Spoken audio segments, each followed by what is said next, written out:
Hello students, నేను సుభాష్ని. ఈరోజు మనం డేటా యొక్క గ్రాఫికల్ ప్రాతినిధ్యం గురించి తెలుసుకుందాం. మన ఆధునిక ప్రపంచంలో డేటా అనేది నిర్ణయం తీసుకునే హృదయ స్పందన.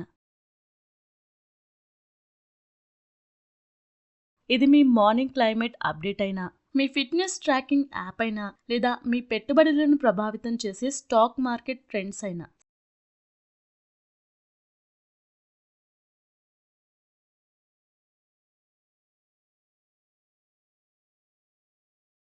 సమాచార ఎంపికలు చేయడానికి మనం డేటాపై ఆధారపడతాం. ఇక్కడ గమ్మత్తైన విషయం, డేటా కొన్నిసార్లు దాని ముడి రూపంలో అధికంగా ఉంటుంది.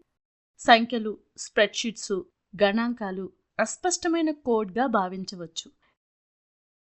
గ్రాఫిక్ల మాయాజాలం ఇక్కడే వస్తుంది.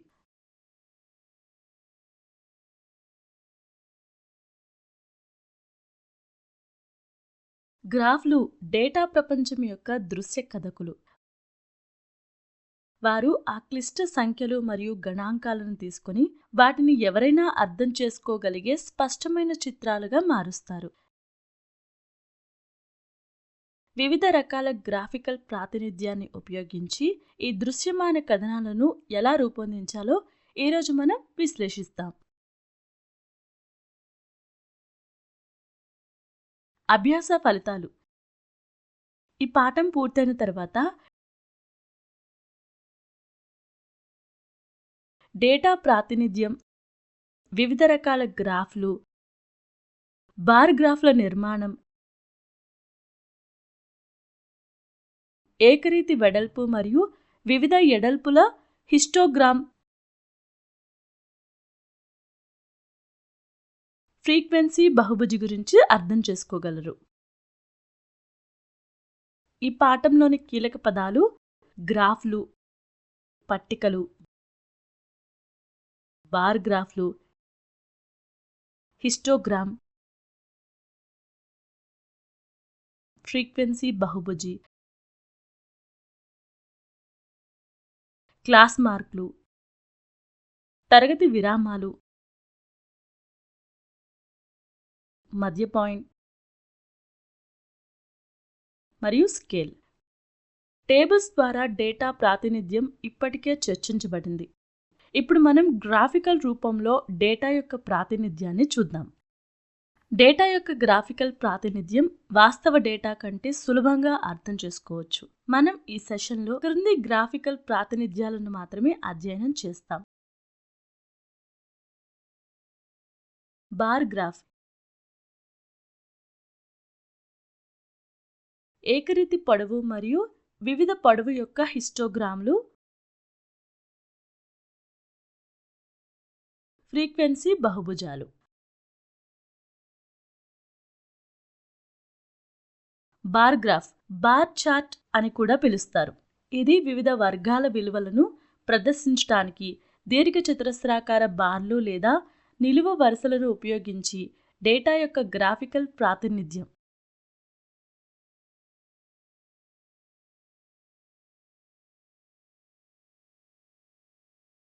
బార్ గ్రాఫ్లో ప్రతి బార్ యొక్క పొడవు లేదా ఎత్తు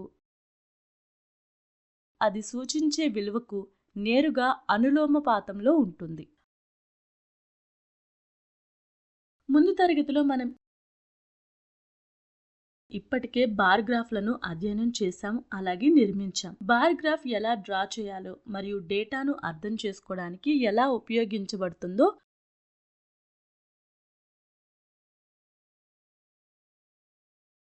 గుర్తు చేసుకోవడానికి ఒక ఎగ్జాంపుల్ చూద్దాం.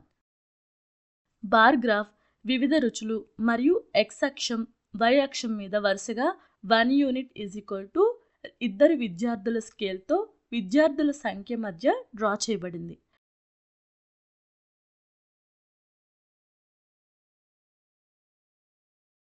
గ్రాఫ్ని చూసి మనం చెప్పగలం. గ్రీన్ యాపిల్ 4 విద్యార్థులకు ఇష్టమైన స్వీట్. క్యారమిల్ 10 మంది విద్యార్థులకు ఇష్టమైన స్వీట్.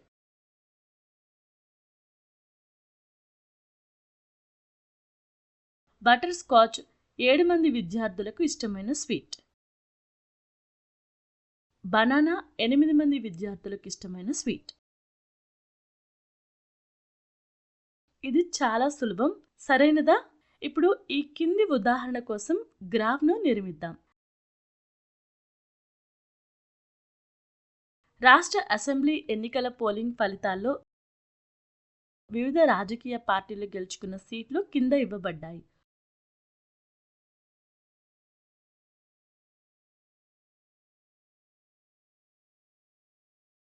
పోలింగ్ ఫలితాలను సూచించడానికి బార్ గ్రాఫ్ను గీయండి. ఏ రాజకీయ పార్టీ అత్యధిక స్థానాలు గెలుచుకుంది?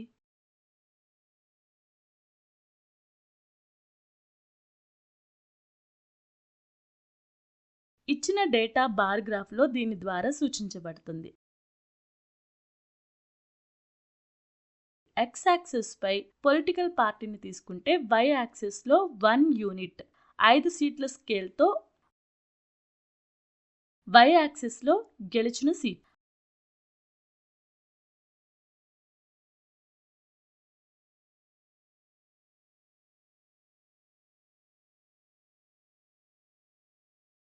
మా మొదటి తల అంటే ఏ రాజకీయ పార్టీని సూచించడానికి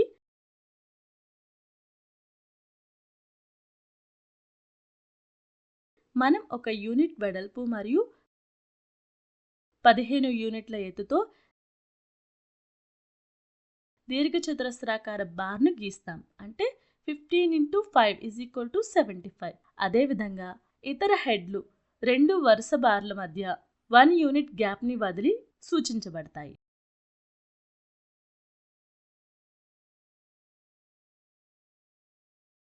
రాజకీయ పార్టీ ఏ అత్యధిక స్థానాలను గెలుచుకుంది?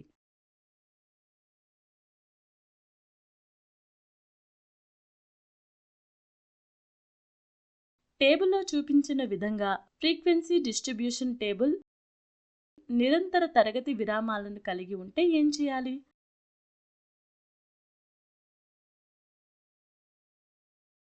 అప్పుడు గ్రాఫ్ ఎలా సూచించబడుతుంది? ఇచ్చిన డేటా కోసం బార్ గ్రాఫ్ని గీయటం సాధ్యమేనా? సాధ్యం కాదు. నిరంతర తరగతి విరామాలు ఉంటే మనం హిస్టోగ్రామ్ అనే గ్రాఫ్ ఫారంను ఉపయోగిస్తాం. ఇది నిరంతర తరగతి విరామాలకు ఉపయోగించబడుతుంది.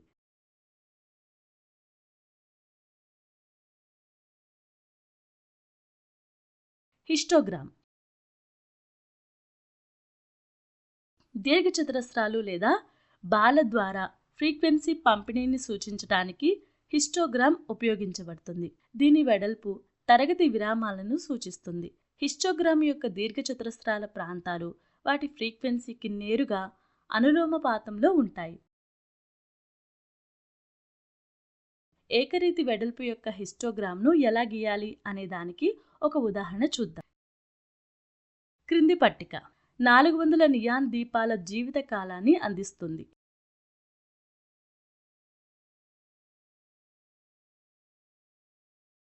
హిస్టోగ్రామ్ సహాయంతో ఇచ్చిన సమాచారాన్ని సూచించండి.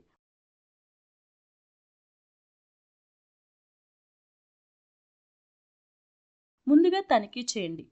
పట్టికలో తరగతి అంతరాలు నిరంతరంగా ఉన్నాయా మరియు తరగతి వెడల్పు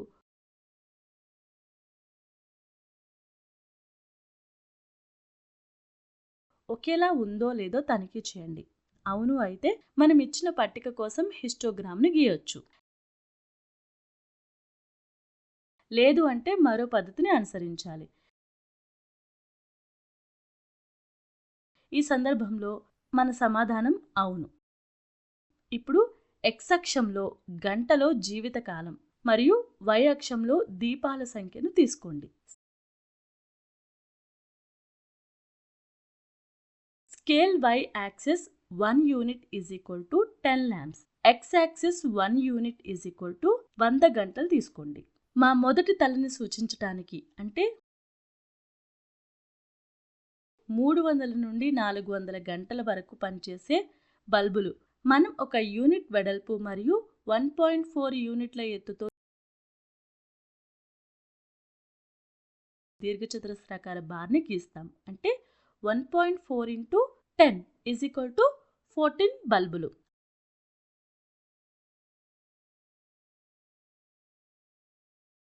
అదేవిధంగా ఇతర హెడ్లు 2 వరుస బార్ల మధ్య ఎటువంటి గ్యాప్ లేకుండా సూచించబడతాయి, ఎందుకంటే తరగతి అంతరాలు నిరంతరంగా ఉంటాయి.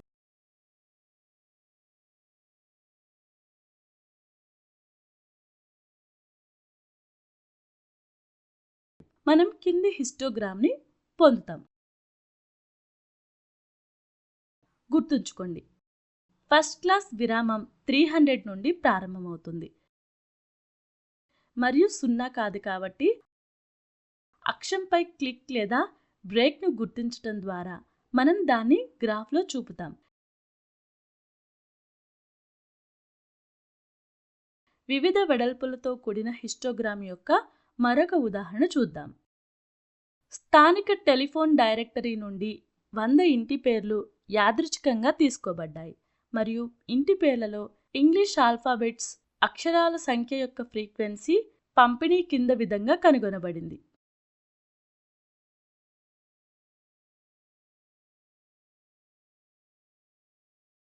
పరిష్కారం: ఈ పట్టికలో తరగతి విరామాలు నిరంతరాయంగా ఉంటాయి, కానీ తరగతి వెడల్పులు మారుతూ ఉంటాయి. దీర్ఘచతురస్రం యొక్క ప్రాంతాలు హిస్టోగ్రామ్లోని పౌనఃపున్యాలకు అనులోమపాతంలో ఉన్నాయని మనకిప్పటికే తెలుసు, కాబట్టి ఇక్కడ వెడల్పులు మారుతూ ఉంటాయి. మనం ఆ విలువను నేరుగా తీసుకోలేం, కాబట్టి మనం దీర్ఘచతురస్రాల పొడవును సవరించాలి, తద్వారా ప్రాంతాలు పౌనఃపున్యాలకు అనులోమపాతంలో ఉంటాయి. మనం కనీస తరగతి వెడల్పుతో తరగతి విరామాన్ని ఎంచుకోవాలి, అంటే 2. 2 అక్షరాల విరామాలకు ఇంటి పేర్ల సంఖ్య నిష్పత్తి, కాబట్టి దీర్ఘచతురస్రం పొడవు ఫ్రీక్వెన్సీ ఇంటూ కనీస తరగతి పరిమాణం లేదా వెడల్పు తరగతి వెడల్పు.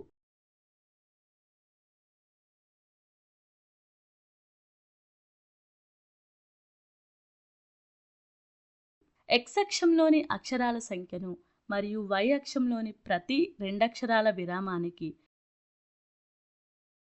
ఇంటి పేర్ల సంఖ్య రేషియోని తీసుకోండి మరియు X యాక్సిస్ కోసం 1 యూనిట్ 1 అక్షరం మరియు Y యాక్సిస్ కోసం 1 యూనిట్ 5 ఇంటి పేర్ల స్కేల్ తీసుకోండి. మా మొదటి తలని సూచించడానికి, అంటే 1 నుంచి 4 అక్షరాల సంఖ్య, మనం దీర్ఘచతురస్రాకార పట్టీని గీస్తాం.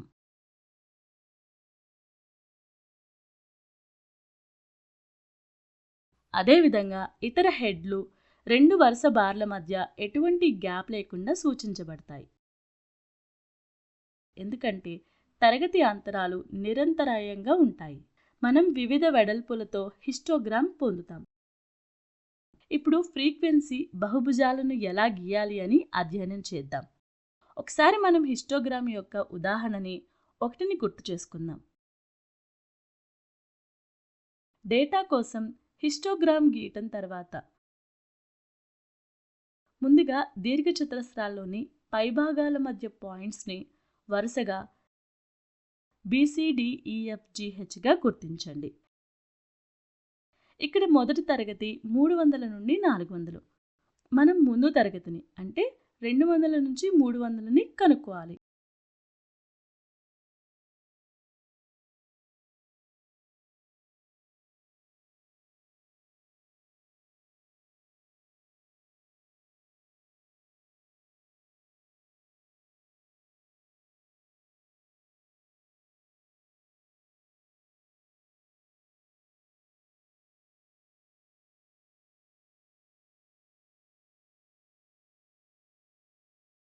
ఇప్పుడు 200 నుంచి 300 యొక్క ఊహాత్మక తరగతి విరామం యొక్క మధ్య బిందువును కనుక్కొని దానికి A అని పేరు పెట్టండి మరియు దాన్ని Bకి చేర్చండి.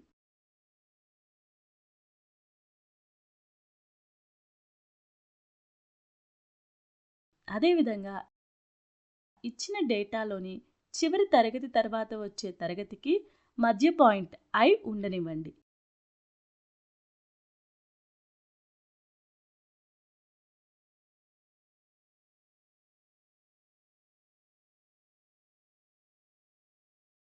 కాబట్టి ABCDEFGHI అనేది ఇచ్చిన డేటాకు ఫ్రీక్వెన్సీ బహుభుజి.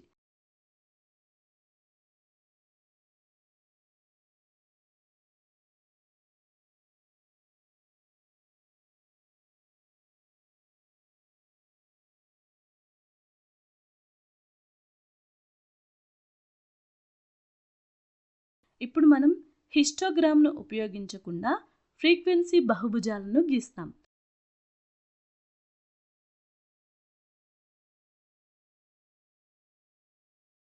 ఫ్రీక్వెన్సీ బహుభుజాలను కూడా హిస్టోగ్రామ్లను గీయకుండా ఇండిపెండెంట్గా గీయొచ్చు. దీనికోసం డేటాలో ఉపయోగించిన క్లాస్ ఇంటర్వెల్స్ మధ్య పాయింట్లు మనకి అవసరం. తరగతి విరామాలలోని ఈ మధ్య పాయింట్లను క్లాస్ మార్కులు అంటారు. అంటే క్లాస్ మార్క్ ఎగువ పరిమితి దిగువ పరిమితి 2. హిస్టోగ్రామ్ను నిర్మించకుండా ఫ్రీక్వెన్సీ బహుభుజి ఉదాహరణను చూద్దాం. ఒక నగరంలో జీవన వ్యయ సూచికపై చేసిన అధ్యయనంలో వారం వారీ పరిశీలనలు కింది టేబుల్లో ఇవ్వబడ్డాయి. Cost of living index, work number of weeks. పై డేటా కోసం ఫ్రీక్వెన్సీ బహుభుజిని గీయండి. పరిష్కారం. ఫ్రీక్వెన్సీ బహుభుజిని గీయటానికి పైన ఇవ్వబడిన తరగతుల క్లాస్ మార్కులను మనం కనుక్కోవాలి. అంటే 142 మైనస్ 142 150, అలాగే 152 160. తరగతి 140 నుంచి 150 కోసం ఎగువ పరిమితి = 150 మరియు దిగువ పరిమితి 140. కాబట్టి తరగతి గుర్తు ఎగువ పరిమితి ప్లస్ దిగువ పరిమితి బై 2 = 150 ప్లస్ 140 బై 2 = 145. అదేవిధంగా ఇతర తరగతులకు తరగతి మార్కులను కనుక్కోండి. అలాగే ఫ్రీక్వెన్సీ 0 ఉన్న పాయింట్లను లెక్కించండి. తరగతి మార్కుల మధ్య వ్యత్యాసం 155 to 145 = 10.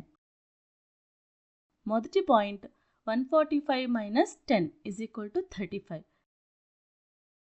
చివరి పాయింట్ 195 ప్లస్ 10 = 205. కాబట్టి మొదటి మరియు చివరి పాయింట్లు 135 to 0 మరియు 205 0. ఇప్పుడు 1 యూనిట్ = 5 రూపీస్ స్కేల్తో ఎక్స్ యాక్సిస్ పై క్లాస్ మార్కులను తీసుకోండి. 1 యూనిట్ = ఒక వారం స్కేల్తో వై యాక్సిస్ పై ఫ్రీక్వెన్సీలు.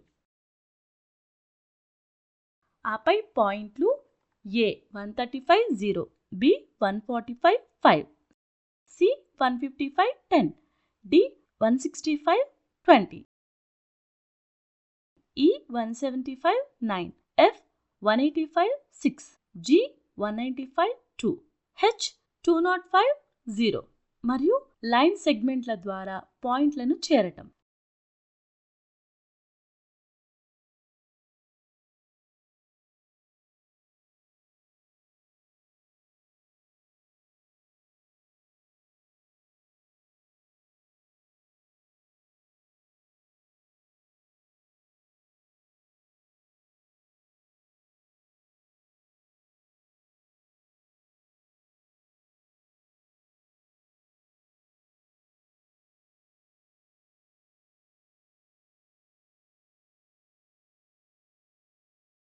చిత్రంలో చూపిన విధంగా మనకు అవసరమైన ఫ్రీక్వెన్సీ బహుభుజి ABCDEFGH లభిస్తుంది.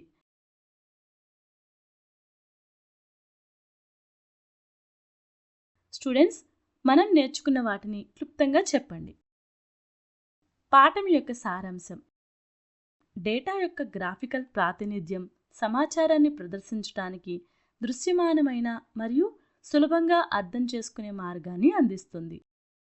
బార్ గ్రాఫ్లు, హిస్టోగ్రామ్లు మరియు ఫ్రీక్వెన్సీ బహుభుజాలు సాధారణంగా గ్రాఫికల్ ప్రాతినిధ్యంగా ఉపయోగించబడతాయి. బార్ గ్రాఫ్లో ప్రతి బార్ యొక్క పొడవు లేదా ఎత్తు అది సూచించే విలువను సూచిస్తుంది.